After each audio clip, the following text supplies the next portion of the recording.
So, hello friends, how are you? I hope you are enjoying this Type 1 to Salary series. Today we will cover internal audit questions along with their answers, how to answer these questions. Your ICI is with you. They are supporting you in every moment. Like they have extended the date and they allowed the companies to participate in the campus even without paying any fees on the last day of campus. So, be on the track and give your 100%. Now, starting with the questions. First is in internal audit, these questions are asked specifically when we give interview for internal audit domain and also in the industry interviews when we have mentioned internal audit as a work experience field in our CV. So please make sure that you do watch the video till end. You'll definitely gain some learnings from it. Right. First question is we have to explain the processes of P2P, O2C, and H2R, and how these processes we run in SAP. So talking about procure to pay, it involves steps including firstly organization have to issue PR, means purchase requisitions. Then based on PR, purchase order is generated. So for generating purchase order, some steps are there. First is vendor quotations, then vendor selections, then like advance payment if needs to be made, LC payment if LC needs to be issued, then that. So after all these processes, PO is created. And when we issue PO to the vendor, then he will send the goods. So we will receive the goods and we will receive the invoice. And by cross verifying these things, and finally we need to make the payment. So this is P2P process which every organization follow. And how SAP is used here? In SAP, like material is there. So for material, we need to integrate with the SAP module, material management module, for the purpose of purchasing, and for financial and accounting and payment of it, SAP FI module, right? Now, companies are there, like SAP provides an integrated solution from PR creation to the vendor payment. Everything is integrated and tracked in SAP in a trail. So these things are like integrated in SAP as well and your organization process as well, right? Moving to next process, which is order to cash. Now, order to cash is you are regarding your sales, the sale you make, right? And this similar to the purchase process, you have to issue you have received a sale requisition. Then based on that, you have received a sale order. You have to process that order, means you have to fulfill that order, produce the goods, fulfill that order. You have to ship, generate the invoice, e-invoice, e-way bill, all those things. And finally, you have to receive the payment. All these processes are also integrated in SAP. Which modules are used in SAP? For sales, SAP SD module means sales and distribution module for the order processing, and SAP FI module for the purpose of receivables management, right? Moving to next process, which is your H2R, hire to retire process. This step involves hiring of employees, like you will be hired. Next is onboarding. You will be onboarded. You will be assigned laptops and your welcome kit, etc. Then your payroll processing would be there. Your first salary you will receive from your account, right? Then your performance will be measured in a year.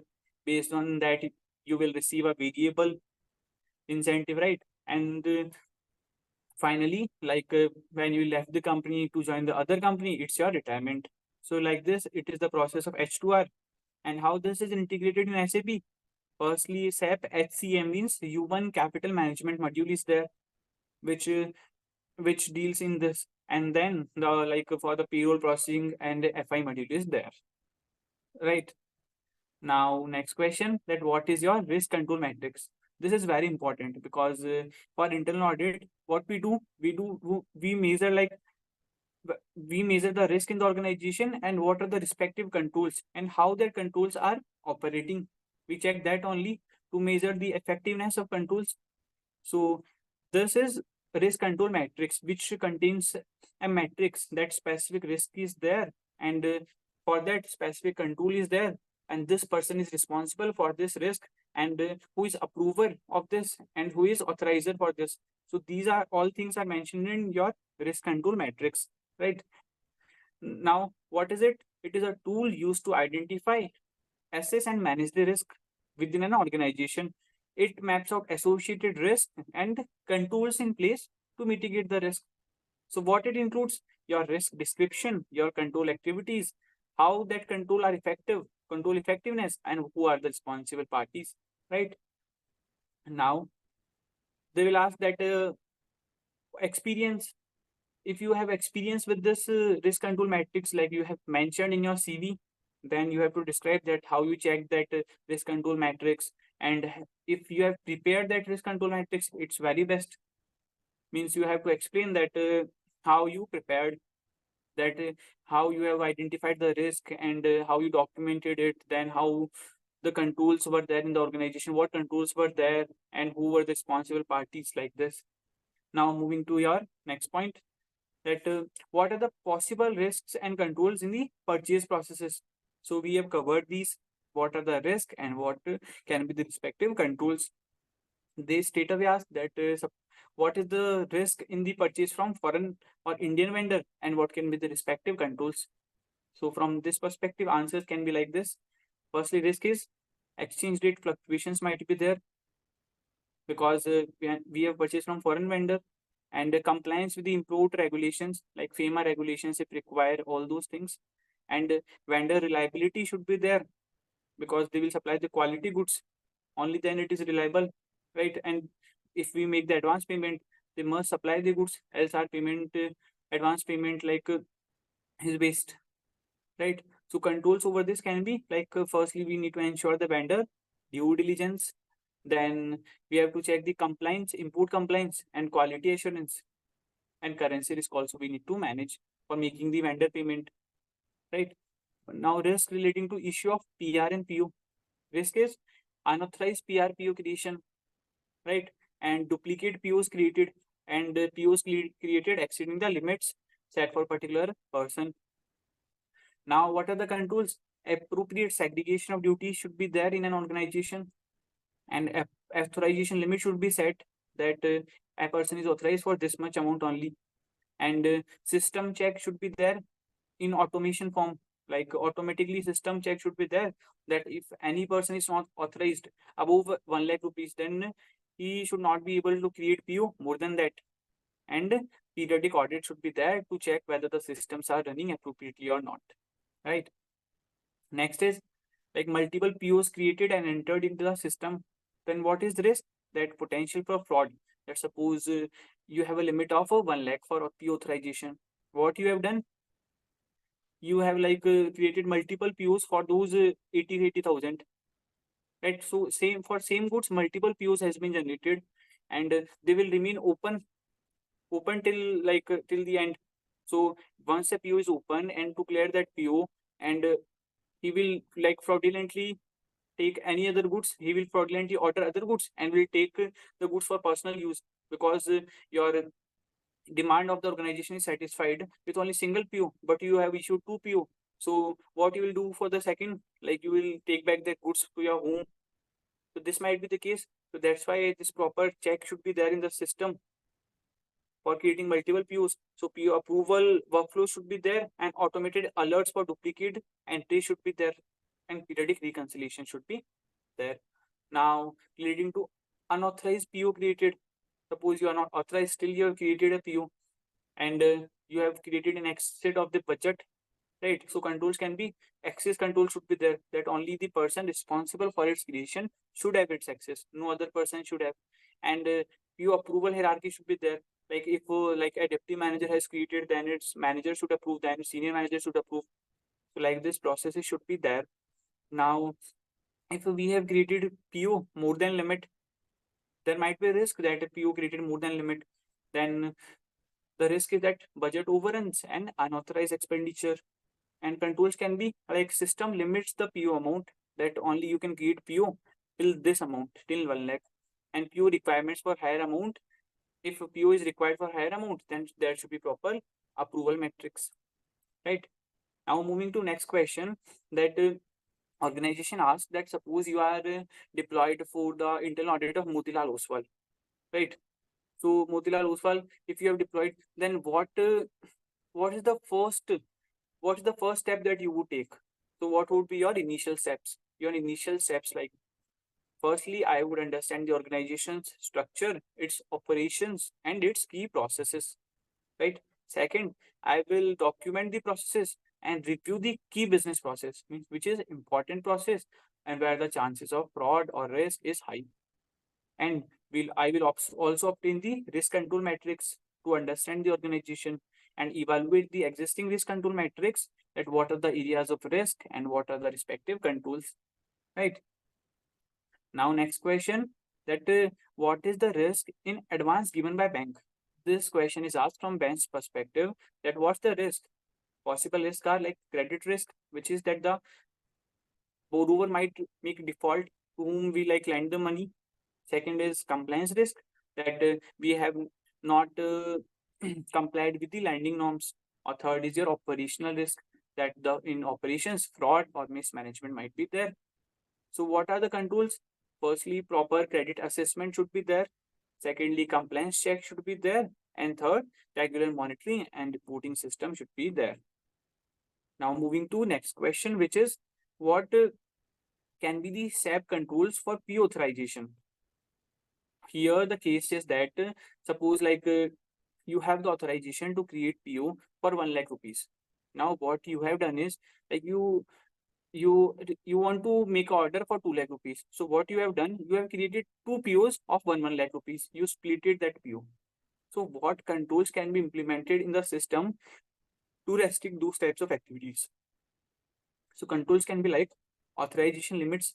Firstly, restrict the PO authorization limit, which is 1 lakh rupees. Second is if a particular PO is splitted like 1 lakh for one and 1 lakh for other, then implement controls. Such type of control should be implemented in the SAP to bypass the authorization limits. Means split PO authorization limit if bypassed, there should be proper controls for that also in the SAP. What can be the controls? Controls can be like for the particular goods you want to order, you need to issue a single PO only. So this can be one control. And the third is monitoring. Audit trail should be there, and auditor should check these POs. And exception reports should be there to monitor and review the PO authorizations. Right. Now, next question, like if organization asks you that we want to draft a SOP for our processes, so how would you do that? What are the key steps for those processes? So answers can be like firstly, steps can be like firstly, I will identify the processes, what processes organization have. I will define my scope and objectives of each of the processes. Second, I would document the steps and I would outline each step and including what are the rules and what are the responsibilities. I will define the controls which are there to mitigate the risk, right? Specify the controls and what are the checkpoints. And I will review the SOP and update. Means after doing all these, I will prepare the SOP, and after its preparation and implementation, I will review it. And if any mismanagement or if it is not properly implemented, then I will update the same. So like this, you can answer. Now, next question is your, like they will ask that why you want to get into this internal audit profile. You may go into statutory audit, you may go into other profiles. Why internal audit only? Right? So you have to describe your interest in such a way that he will get properly convinced with your answer, that this is the person I want to hire for this role. Right? You have to impress him anyway. So answer can be like discuss your interest, that I want to go into this industry and I want to understand the business process, and I'll get into the business process only only when I work in the internal audit. Then I'll get gist of every process and what are the like specific controls we need to implement. I'll get to understand the business of the entity.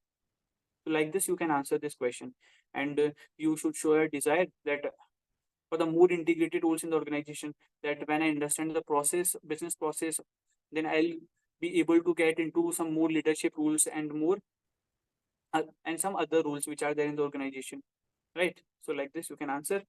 Now, next question is like suppose you are giving interview for a industry or for internal audit. So they would ask that why do you want to get into industry internal audit? Why not Big Four internal audit or like CA firm internal audit?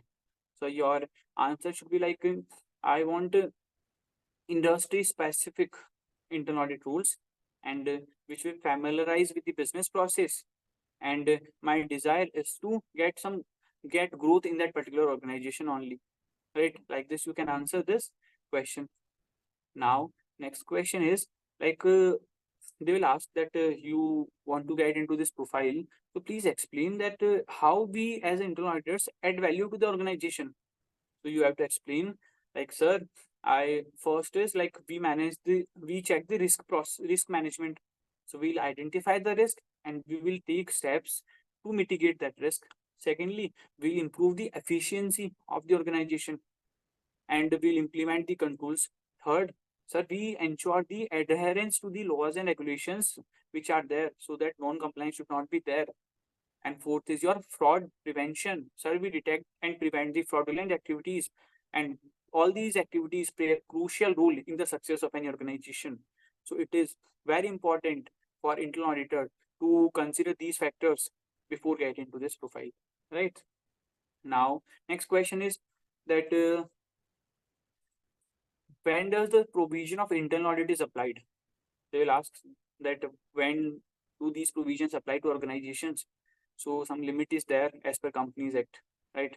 Like 25, 50, 110 that deposits, turnovers, deposits, loans, turnovers, or net worth. Some like limit is there for public company and for public unlisted company. First is listed company. Second for unlisted companies, 25, 50, 100, 200. And for private companies, 100 and 200. So these limits are there. Please do read those limits that how that when the internal audit provisions are applied to a particular organization, right?